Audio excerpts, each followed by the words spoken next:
one. Fiddler's going to score. Fiddler, his farewell. His farewell. And he hits it. He's got it. He's got the field goal. He's got the premiership. He has gone from, as I said, a captain to a legend, and probably rugby league immortality. That's not a try. That's a miracle. Welcome back to the Rugby League Guru podcast. Today, I'm joined by Steve from the Supercoach Playbook. You can find him at Twitter at SupercoachSteve, one of my good mates in my draft competition. We're going to review his team today. Stevie, what's going on, mate? Hey, mate. Good to be back. It's been a while, just quietly. It has been a while. You've changed your little prep routine. You did give yourself a bit of a countdown. Yeah, I did a little handstand there before as well. It's all part of the routine. Welcome to the show. Didn't know if I should have kicked off with the drums when you hit 4. Now, mate, obviously this weekend, pretty tough pill to swallow for yourself. Knocked out of our draft competition, which is embarrassingly serious, obviously. A bit of staring at the ceiling this weekend. It's been a dark cave of depression in my life at the moment. We're in lockdown at the moment, and I'm so glad I don't see any of my friends at the moment, but I've been copying the texts left, right, and centre. It's been a dark, dark place. And, of course, mate, this weekend you did have a tough gig. You came up against Tom Trbojevic, and the guy in our comp that has Turbo, he's obviously looking like a red-hot favourite. We obviously play in a captain's league, so... it's going to take some sort of train wreck to Tom Trbojevic to stop him, essentially. And, mate, last night we thought we had it. We got so fucking close to that prick being ruled out. And then 24 hours later, nah, it's sweet. He's still going to win the comp. It's fucked. It's been such a roller coaster that all of a sudden the comp was blown wide open. And I think everyone in the draft leagues around the place will be thinking, oh, geez, anyone can win this. But... I'm so glad I wasn't as vocal as I wanted to be last night. I am so glad. What did you want to say? I just wanted to fucking say everything and just give it to him, and now he's back, and it's just the bloke that holds it. Yeah. Just so shit. It's so shit. Tommy Burns, if you're listening, I'm fucking filthy. I'm beside myself, and I know you are too. Shit. Yeah. I mean, I was actually feeling like, I'm probably lost to the bloke that's going to win it. So I was actually, as much as I say I was devastated to be knocked out, I thought, you're going to lose to Tommy Turbo. That's going to be everyone this season. So, and then as soon as he got ruled out, I was like, oh, shit, if this could have happened like a week before. Like I said, it could have been anyone's game. It'll be interesting to see if they do rest him. It sounds like it's not going to happen, but... man, it makes everyone pretty excited, I reckon, if they're thinking, oh, will they rest him? I reckon everyone that doesn't have Turbo is thinking, I'm a chance. A boy can dream. Yes, that's right. It's the only thing keeping my hopes alive. It's fucked. Anyway, mate, let's dive into your Supercoach team. And obviously... God, I can't believe you dragged me out for this. Yeah, no, I really do appreciate it. I know it's a tough time. I've been there. It fucking sucks. Mate, obviously, we go down the South Coast for our draft. We have challenges on that day, which then set the draft order. And, I mean, you're probably the bloke best weekend of the year. Best weekend of the year, by far away, and it ain't close. Yeah. You're obviously the guy that I talk to probably most about our Supercoach draft, and during the off-season, we just chew each other's ears off constantly. And we spent so much fucking time planning where we hope we get, where we hope we land on draft day. And it turned out that you won the challenges, I came second. So we ended up having... the pick of the litter regardless. We wasted so much time in the preseason getting ourselves ready for that. And, I mean, we were saying earlier, it seems like a world away where you got pick number 1 and it was Teddy or no one. There was no conversation. There was nothing. If someone said Nathan Cleary, you laughed at them. It was James Tedesco. If someone said Tom Trbojevic, you didn't even respond to them. I remember people saying, like, he's going to goal kick, you can't play captains, he's going to ruin draft. I just remember people saying Teddy's going to ruin draft. And like you said, we put some hours and hours into the hypothetical situations and couldn't believe that we got 1 and 2. Oh, unbelievable. And you obviously went pick 1 overall. You went James Tedesco. I went a slightly different route. I wish I would have gone Cleary, but anyway. I went with pick, I think I was 6, so I decided that I would cop either Munster, Walker, or who's the other man I'm thinking of?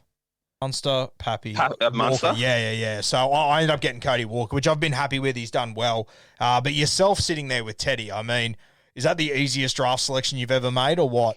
Well, like you said, we put a lot of hours into the hypotheticals, and I'd thought about, ideally what position I'd want, and I never thought I'd get the first pick. But I just decided I've never been I've never had first pick. I just decided Teddy's got to be the sure thing. Just don't think about it.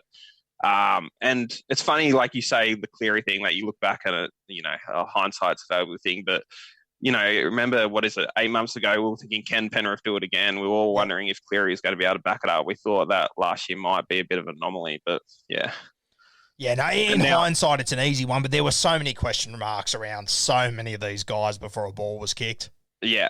And, the guy that we're all talking about, no one wanted a bar of him in the top 7 picks. Turbo was like way down the league. I've heard about leagues get he slipped the 3rd round and stuff. Yeah, batshit crazy. Yeah. Now, mate, obviously you had pick number 1, and we're in a 14-man league, so it went from pick 1 down to 14. It came back up. You had pick 28, and this is where, in my opinion, you and me, we completely shit the bed this year. Completely fucking shit the bed. Big time. You know what? At least to your credit, you don't have a fucking podcast where you sit and tell everyone 3 times a week, don't draft forwards early. Go for the ceiling players. We spoke about it all season. It was just a common sense decision. We laugh at people when they do it every year. Yeah. Every year. And then, the sheep, we just jumped in one straight line. You went Jake Trbojevic round 2, which, to be honest with you, I went a front row forward who I thought was going to goal kick at the Roosters. We both went Roosters. We thought we were going to fucking goal kick early. Neither did. You went Jake Trbojevic in the 2nd round, pick 28. What was your thought process here, mate? Yeah, just remember, we play snakes. So I got pick 1, and then we came back down, and I get 2 picks in a row. So, Jakey, I was so excited by Teddy. I was just like, he will just carry my season. And then everything flew out the window. I was like, okay, just pick safe, guys. Just pick safe, guys. And hasn't that really been the worst philosophy this season? Oh, it has been, but I mean, geez, it's very interesting. And I know it's all ifs and buts, but if the Roosters are sitting there with a full squad, I mean, you look at where they are now with fucking half a reserve grade team. They've got about 10,000 games that they've retired this year, plus all the other guys they're missing off the back of 3 seasons of grand final, getting all the way into the finals again. I mean, it's taken a lot out of the tank. And, I mean, where are they? 4th? I mean, if they had their full side and Teddy had his, I mean, it could be absolutely anything. But it's obviously not the way that it did play out. But, I mean, when you look back on that draft day, going safe, pick 2 and 3. As much as we said it's not the way to go, I don't think either of us assumed that we would be pick number 1 and we would have James Tedesco. So I don't hate it, but obviously pick 3 is probably where it gets a little bit worse, and I made this mistake myself as well. Junior Paulo, you had him pick 29, which was pick 3 overall. Obviously your 2nd of your back-to-back picks. Tell me about Junior Paulo.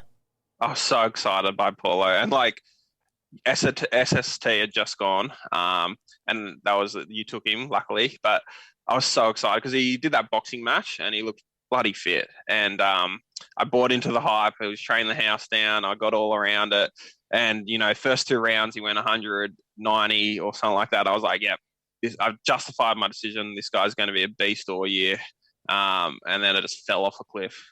Yeah, and to be honest with you, because I don't have him in Classic, I obviously don't have him in Draft, I really didn't realise how disappointing he had been until you told me halfway through the year. You told me that you were going to drop him, and I sort of went, what the fuck are you talking about? You can't drop Junior Paulo. Then you said, go look at his scores. And, geez, it really was depressing, wasn't it? It was ridiculous, especially, like I said, he started the year at House on Fire. Last year, he's averaged 5. What is he averaging this year? He's down in the low 50s. My waiver wire prop is averaging higher than him. Brad Arthur is just doing crazy shit for those minutes. And the best he can do is probably 50s at the moment. And completely out of context, all of my listeners won't get it, but actually thinking back to that, you couldn't have dropped him anyway. It was in your first 4 picks. Oh, God, let's not talk about this, Rule. Yeah, I'm happy to leave it, but I can't believe we didn't even think about that when we had this argument 3 months ago. Nah, even if I wanted to, I couldn't drop him. But I forgot all about that rule until my 4th pick got injured, and then I realised it was a rule. Fuck, would have been unreal. Anyway, let's go to your 4th pick. You got this guy at number 56, and for me, I wasn't a huge fan of the Junior Paulo pick. I absolutely loved this one. I was very, very jealous of this pick. A lot of people are hesitant to sort of go centre wings early. Well, they were at the start of this year. I reckon there's going to be centre wings going. There could be 3 or 4 centre wings going the first 30 players next year. It wouldn't shock me in the slightest. I 100% agree with you. Yeah, I reckon everyone's going to be chasing that upside centre winger that plays in good sides. Well, mate, this guy right here that you got at pick 56, he's probably a top 10 pick next year, isn't he, Brian To'o?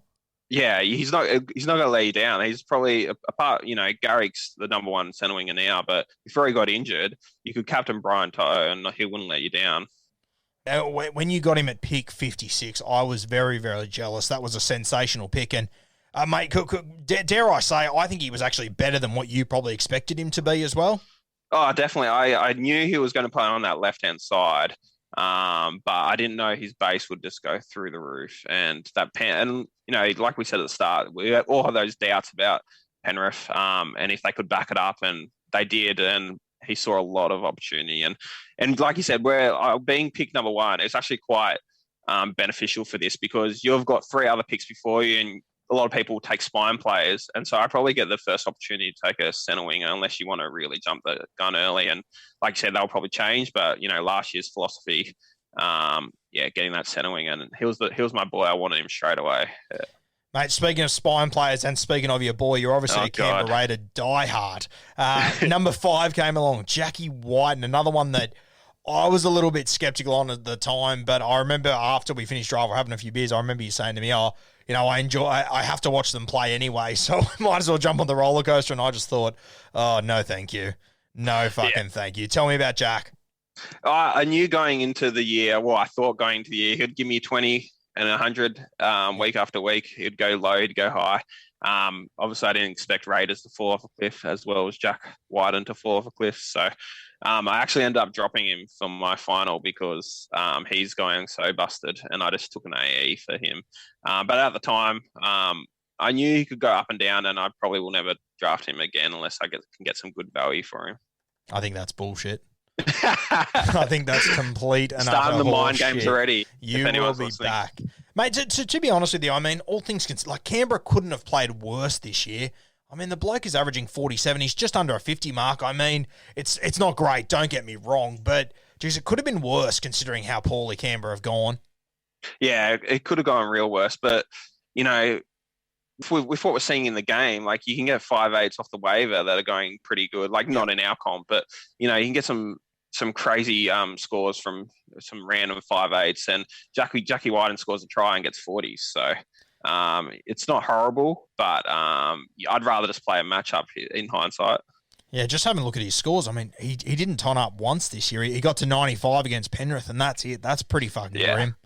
In the modern game, like... Oof. I don't know if people remember it as much as me being a Raiders fan, but that was probably the last good game that Raiders played. Yeah, we've had glimpses of it since, but he scored 95 and he went out for him, and the Raiders went out for him. Mate, let's move to your 6th pick, and this is pick 84. You had to wait for everyone to go around twice once again. Jamal Fogarty, you picked him at halfback, and I got to say, this is one that I was pretty keen on once again. Tell me about Fog. Well, everyone saw the end of the Titans run last year, and they're sort of doing it again this year. But he saved me a few games this year. He went massive against the Roosters. He had a few disappointing games at the start of the year, but I really loved Fogarty. Shame he can't get back in that side. But yeah, he got injured, but before then he'd pull you out of a tight end. If he went 95 against Raiders, 160 against Roosters. So he ended up being. I was excited to see the Titans run, but he went better than I expected. I'm just having a look at his scores. There was one game against Canberra. I'm on Supercoach stats here. It says 52 minutes for a duck egg. Oh yeah, that's the one. So that was Raiders were decent then. What was that rule? Apparently, we've been arguing this rule in our league that if you get a duck egg, do you get a bench player? DNP. Yeah. So I don't think I got the bench play in that situation, but he got injured and he tried to play through it, and he had some shockers, but I still love Fogarty. I would go him again for sure. Looks like my Oztag stats just quietly. Absolute donuts. He plays like you at Oztag as well. Can't defend. Big old hero standing out on the sting. Mate, now I'm going to really enjoy the next 10 minutes or so, because this is where the picks come that I was a little, and obviously we're getting late. People need to realise we are in a 14-man league, so it gets really deep. But, mate, dare I say, from 7, 8, 9, 10, 11, 12, 13, they were all worse than your 14th pick. So we'll get to that in a second, which is an incredibly good knock. But let's go to number 7, and this is probably my favourite of all. I can't wait to hear you talk about this guy. I feel like I've got a text about this guy every fucking week. for the last 20 weeks. It is, of course, Sean Lane. Now, you mentioned the Parramatta headache. Obviously, Isaiah Papali'i, he grows an extra leg at the start of the season, which makes the big old giraffe on the left edge more irrelevant than he ever has been. And Sean Lane goes to the bench. And it just seemed to be every week that you didn't pick him, Sean Lane was crossing for a meaty. It was unbelievable. I thought I couldn't hate Sean Lane more. And I don't know how long, you do your shorter podcast, but this one could go for ages, the amount of time I could talk about Sean Lane. Like you said, if I didn't pick him, he scored, he got 70 and 80. If I did pick him, he'd get 30s. It was ridiculous. And I can't stand watching him. He's just a bit of a plotter. And then he'll turn nothing into something. He'll just all of a sudden offload to a screaming gutho and get a try. And anyway, I kept him the whole way. I was determined to trade him or drop him. I can't believe that. I promised everyone I'd get rid of him, and he's stuck there till the end. I couldn't believe it. He's like that in Parramatta, though. He just hangs around, right? He's a lingerer.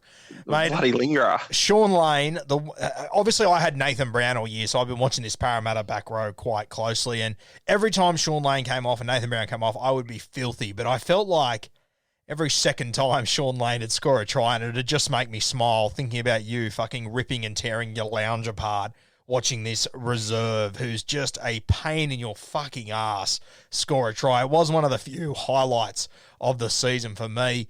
Mate, off the back of Sean Lane, pick number 8, and this one sort of surprised me a little bit. Will Hopewade. I remember saying to you on draft day, I'm like, geez, do you think he's going to play fullback? And you sort of said, oh, no, I think he'll be centre, but that'll be okay. Tell me, in hindsight, how do you look back on the Will Hopewade pick? I remember going into it looking at it, he's always been a great base player. And, what are we, round 23? And I can't believe he hasn't played fullback. Like, they've got Nick Meaney with ridiculous... I know he's probably turned a corner a little bit, but, man, what Hopewade could offer when he was playing fullback was so much better than what Corey Allen or Nick Meaney. But I got a little bit rattled with this pick. The guy before me picked Joey Manu, and he was going to be my pick. He was going to be my little bit of a handcuff to Teddy. I thought, I'll get him, and then when Teddy doesn't play, he'll be my fullback and it'll be all right. And then someone took Manu, and I just looked at the centre wingers, and I had nothing, and he was the best I could come up with. Even, mate, as much as I had him this year, and I absolutely love him, DWZ, even when he was playing fullback, doesn't really have the passing game that Will Hopewade does. And in saying that, when Hopewade goes into centre, he just loses all ability to fucking pass a football. It's unbelievable. But when he does play fullback, he is a pretty goddamn handy footballer, isn't he? What is it, like 2 years ago that he used to be killing at fullback? Yeah. Bulldogs' attack would just be going through him. Their plan A, B, and C was pass it to Hopewade, and he'd create something on the outside. So, and he has a sneaky offload, and he, like you said, at centre, he doesn't seem to able to pass. He just runs it. It just turns to shit. But I'm so surprised they haven't used him. But I guess he's leaving and they're trying to develop. Mate, the guy that you picked next, Kenny Bromwich. Now, I don't know if I've ever felt just more evenly balanced about a pick. I don't hate it. I don't love it. He's just that sort of a Supercoach player, isn't he? That's right. He could score a try and get you 50, and he could not score a try and get it. He seems just to get 50 no matter what, or even go a little bit under. He never goes crazy. I think his high score's an 80. I don't have it in front of me, but 89 against St. George. 89, yeah. At that at this point, I was thinking, let's just get someone near Cameron Munster. I think he's had one amazing year. And having said that, if he was out there on my waiver wire and I saw him, I'd still reckon I'd pick him up, especially Melbourne playing Titans this week or anything like that. I don't love him or hate him either, but you just think the way the game's going, if they're going to score 40 points, there's a chance he's involved with something on the left hand side. It doesn't usually end up happening, but you just want that upside.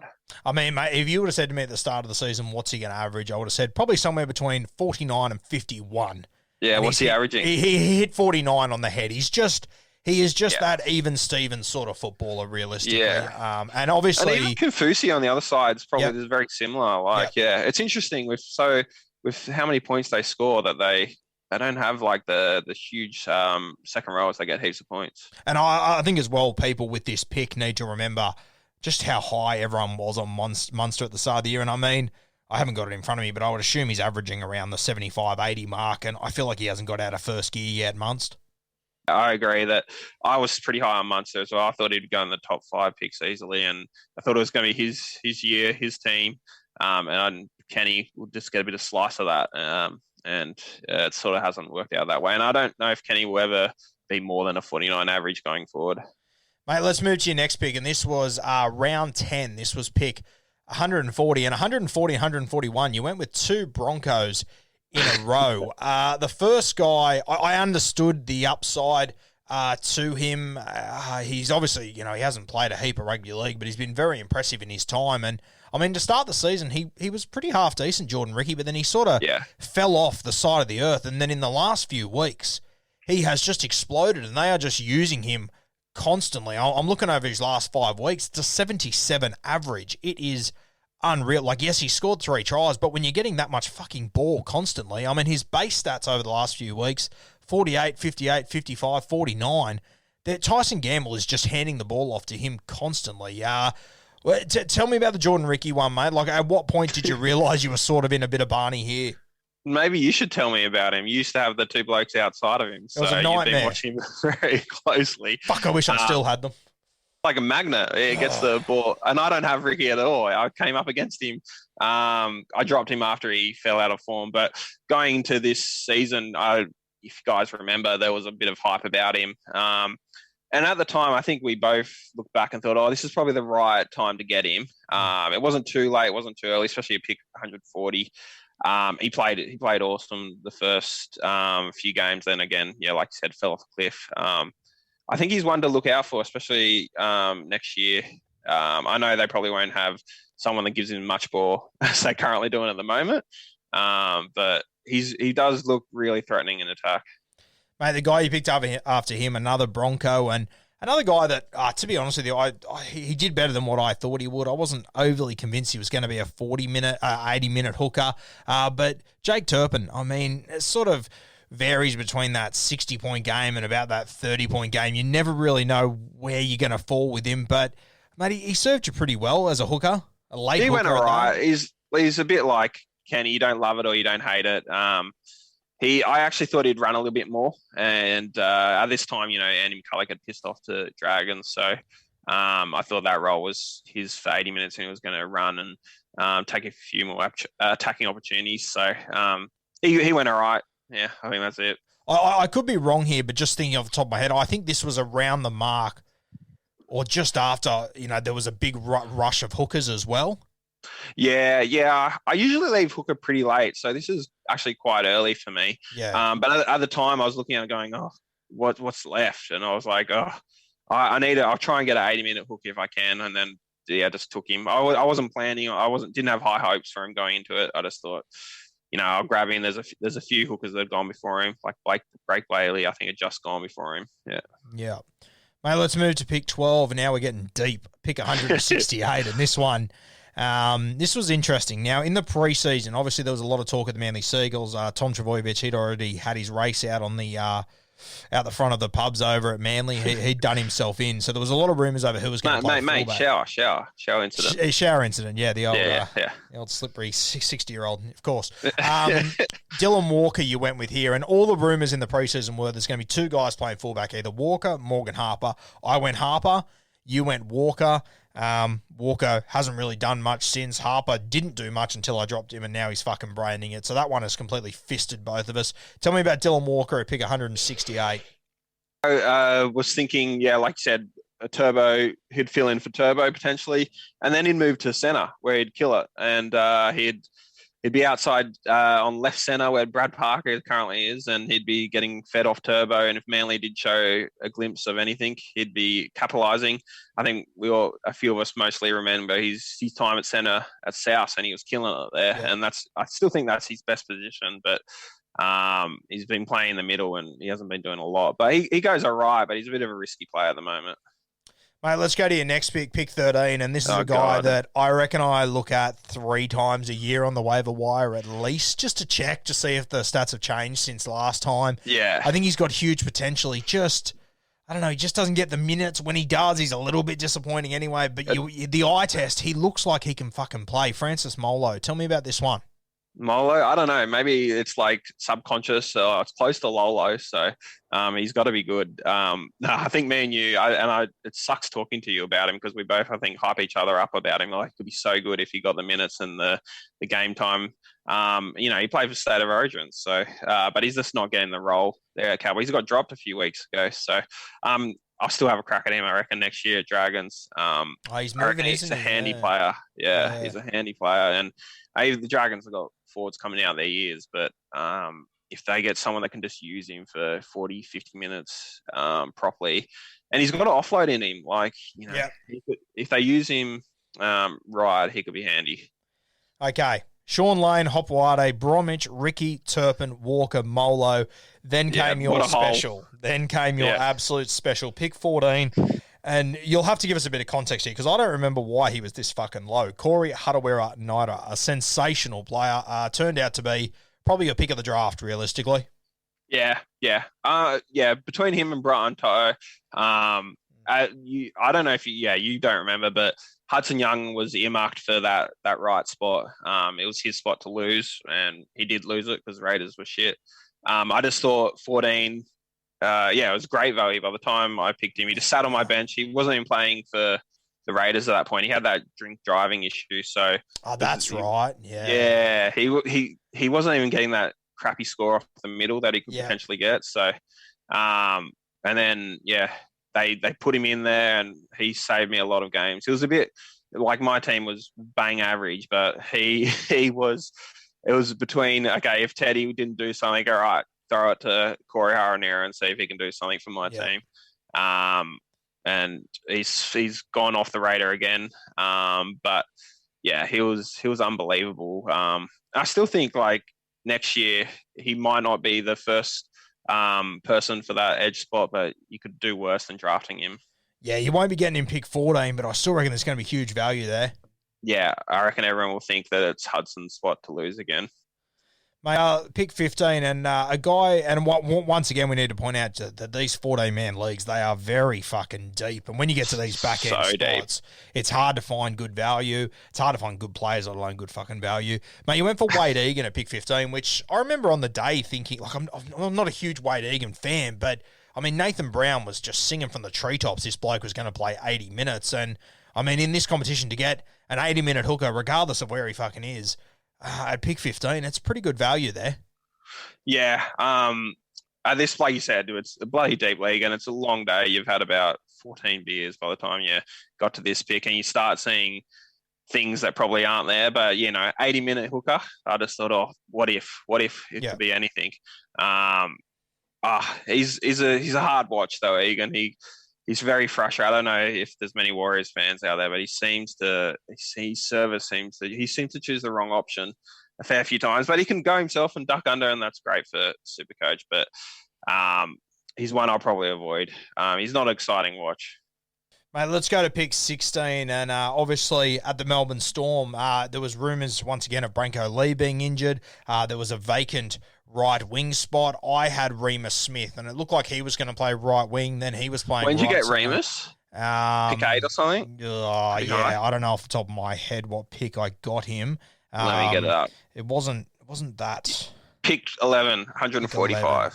Pick 11. So at that point, I mean, we weren't really sure who was going to play on that edge. You took the punt on this guy. He was one of the names being thrown up, and I guess we'll get to it soon, but you actually end up handcuffing him once again with George Jennings. You picked him up off the waiver wire in week 1, or did you drop him for George? I dropped him for George. In the trial, he looked unbelievable. I mean, Melbourne can probably make anyone look unbelievable, but I just thought, he's a good chance of getting this spot. And then he didn't, and George popped up, and somehow everyone thought it was going to be Branko and what's his name, Remus on that right-hand side. Yeah. And no one really wanted a bar of George, so I was lucky enough to waiver him. And but Dean Eremaya I thought was going to be a bit of a fly at that point. Like you said, it's a deep league. You just used to start picking and praying. Just thinking back in hindsight, obviously you had pick 1, so week 1 of the waiver wire, you were pick 14. You did really want to get George Jennings. Like, as much as people thought other guys are coming back, I mean, a month of a Melbourne Storm winger. You could do much fucking worse. Yeah, I remember.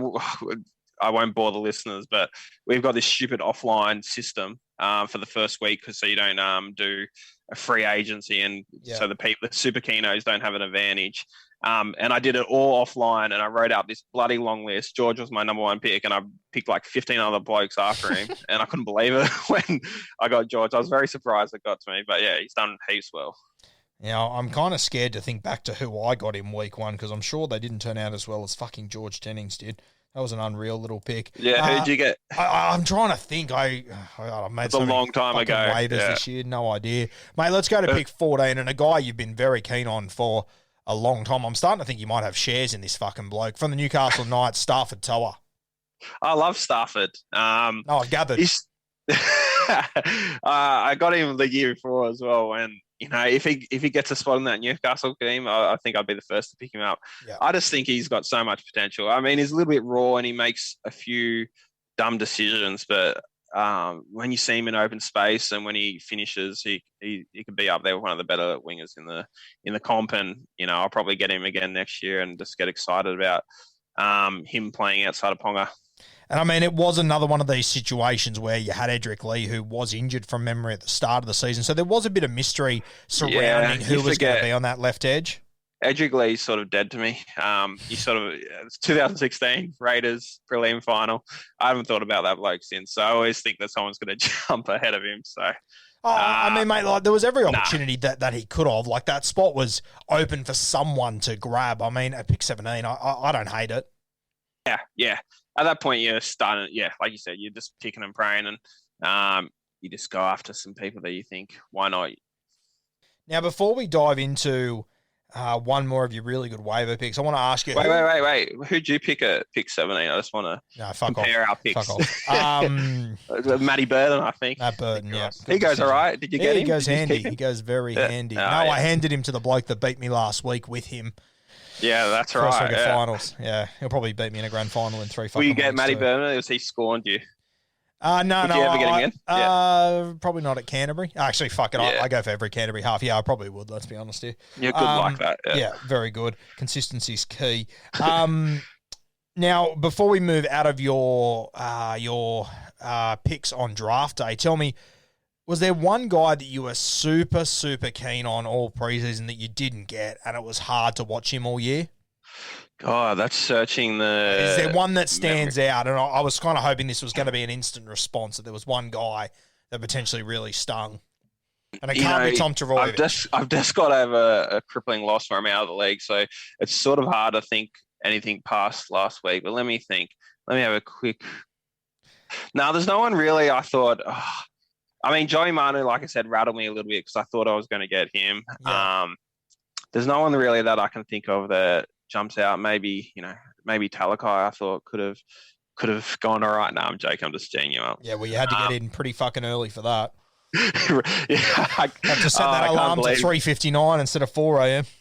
Looking back at these recaps, I know it's easy in hindsight, but God, it's just like it's painful to look at your team, and then you look at other teams and you think, how the hell did he get him there? And yeah, you got Talakai round 8. Yep, plenty big upside play there. Nah, there's no one that I really thought, Luai probably close. I wouldn't have taken him probably as early as he went, and yeah, maybe. But I did, and he's fallen off a cliff now as well. But I did think, he's killing me watching him over Jack Wyden. So, mate, if we move to your waiver wire picks, George Jennings in week 1, he was one of your bigger ones. For me, your other big one was Matty Lodge. You got him mid-season. Obviously, since arriving at the Warriors, I mean, he had that one game where he played the 80 minutes. That was unreal, and he's been great outside of that, but he just hasn't been on the field enough.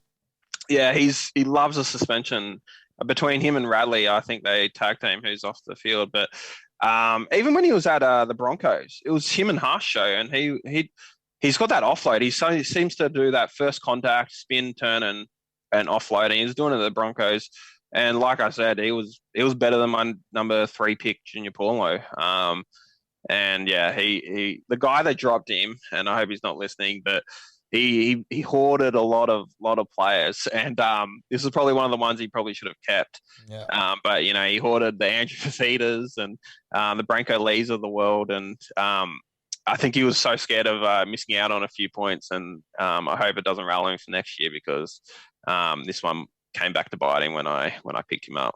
Mate, the walking fucking wounded. It was like a zombie team. That's right. That's right. It was like a hospital bed in there when you opened it up. I'm amazed that good on him. He's done well to keep playing because I would have gave up hope and I would have put a team together. Like, God, it was hard to get excited about draft when your team's full of the hospital ward. Mate, the last guy I'm going to ask you about in the waiver wire, and it's one that I obviously enjoyed, and I know at the time it hurt, Reece Walsh when he popped up. He obviously came onto the waiver wire. This is bloody bullshit. Yeah, this was great. I fucking love this. This is what kept me relevant.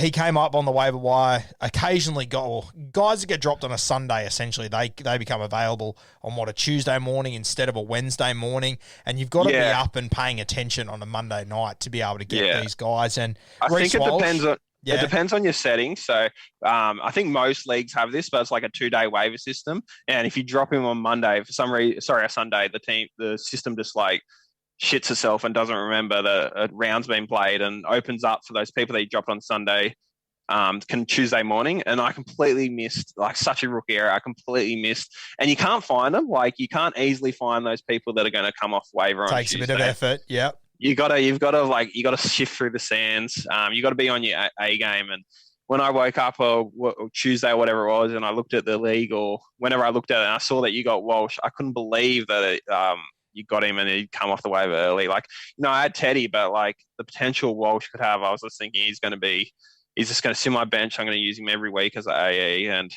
yeah, I was so livid that you got him. Oh man, that morning I woke up, my erection hit me in the fucking forehead. I was so excited.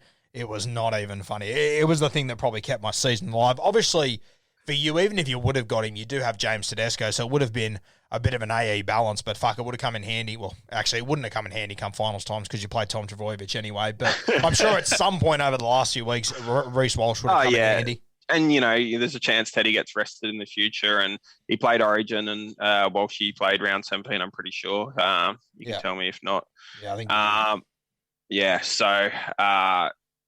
you can't, even if you got someone in that position. I think years ago, you were going to do the same with Ponga. You're going to take him and you picked up, can't remember your fullback. You had Teddy as well, and you were going to get Ponga when he first came on the scene. Yeah. And just, it's worth just taking AE when you got someone that good. Especially nowadays. I think it's more relevant than it ever has been.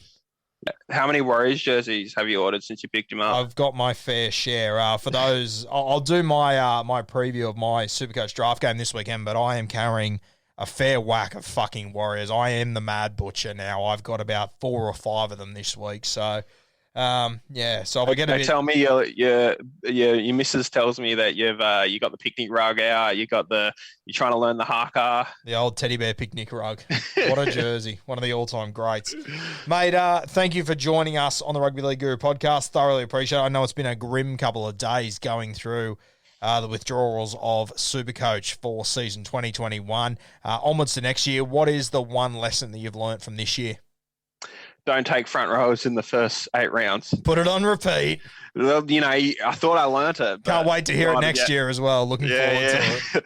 That's right. We're going to have to get like a mantra going or something like that. I'll probably shit the bed and just take him anyway. But yeah, you got to go upside next year. There's every chance they change the rules, but like, God, you got to go upside. Yeah. Fuck, I hope they do change the rules, but I think as you said a few times. What do you reckon? Like, you mean Supercoach rules or the NRL rules? Nah, Supercoach rules. Yeah. I'm fine with the NRL rules. It's Supercoach rules. Even you got to make them relevant, right? Yeah. I think it's going to be interesting how they go about it. I've heard a lot of people talk about adding in, post-contact meters or 1.5 for tackles to make forwards more relevant. I really don't want to get into the decimal point system, to be honest with you. Yeah, it's going to, people complain much about the grey area as well, so you can't make it so much grey. But you need something because is there anyone that you'd captain that's a forward? Like, is a forwards even relevant? Outside of Fafita, no. David Fafita, and even now he's coming off the bench. Like, I don't know if I could trust him even if he is starting, I still can't trust him realistically. Yeah. Compared to these other guys. It's amazing that you could take like a Jason Saab or something like that. You'd think, I'll take that manly guy outside Tom Trbojevic over any of your forwards. Oh, mate, if you just look on the surface before this season and you said, I'm going to captain Jason Saab, you'd be like, fuck, there's like a 50% chance he scores 7. Yeah, that's right. That's right. What? Why are Yeah. you doing that? Are you throwing? Like, Yeah. it's wild. I think they need to change something, whether it's, bringing tries down a couple of points, try assist down a couple of points. I'm not sure, but yeah. Something will change. Like, either it's rules or there's players. That's the best thing about draft. There's always going to be chopping and changing. Like we said at the start, Teddy was the number one pick. It was a lay down was there. Everyone thought, oh, God, he's going to ruin draft. But something's going to change. I mean, you can't see it now with Turbo in his unbelievable form, but someone else will pop up. Well, mate, for all we know, it could be James Tedesco next year with a full side. That's right. Yeah. Love draft, even though it hurts at the moment. And yeah, I'm gonna sit back, sip my whiskey, and hope that Tommy Turbo doesn't go ape shit. I'll Twitter Tom and Tommy Turbo. Hopefully they both shit in the bed, mate. Thanks for joining us once again, mate. We look forward to having you. We'll probably have you on in the preseason to talk a bit more draft and get stuck into season 2022. Good to speak to you, mate.